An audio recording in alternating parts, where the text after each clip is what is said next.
ಚಾಲಕನ ನಿಯಂತ್ರಣ ತಪ್ಪಿ ಸರ್ಕಾರಿ ಬಸ್ ಪಲ್ಟಿ ಹೊಡೆದಿರುವ ಘಟನೆ ವಿಜಯಪುರದಲ್ಲಿ ನಡೆದಿದೆ. ಜಿಲ್ಲೆಯ ನಿಡಗುಂದಿ ತಾಲೂಕಿನ ಮುದ್ದಾಪುರ ಕ್ರಾಸ್ ಬಳಿ ಈ ಘಟನೆ ಸಂಭವಿಸಿದೆ. ಚಾಲಕನ ನಿಯಂತ್ರಣ ತಪ್ಪಿ ಸರ್ಕಾರಿ ಬಸ್ ಒಂದು ಪಲ್ಟಿ ಹೊಡೆದಿದೆ. ಬಸ್ನಲ್ಲಿದ್ದ 8-10 ಜನರಿಗೆ ಗಾಯಗಳಾಗಿವೆ. ಗಾಯಾಳುಗಳನ್ನು ನಿಡಗುಂದಿ ಸಮುದಾಯದ ಆರೋಗ್ಯ ಕೇಂದ್ರಕ್ಕೆ ರವಾನಿಸಲಾಗಿದೆ.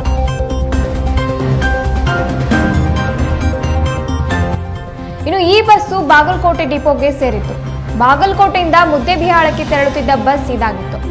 ಇನ್ನು ನಿಡಗುಂದಿ ಪೊಲೀಸ್ ಠಾಣೆಯಲ್ಲಿ ಪ್ರಕರಣ ದಾಖಲಾಗಿದ್ದು ಪೊಲೀಸರು ಪರಿಶೀಲನೆ ನಡೆಸುತ್ತಿದ್ದಾರೆ.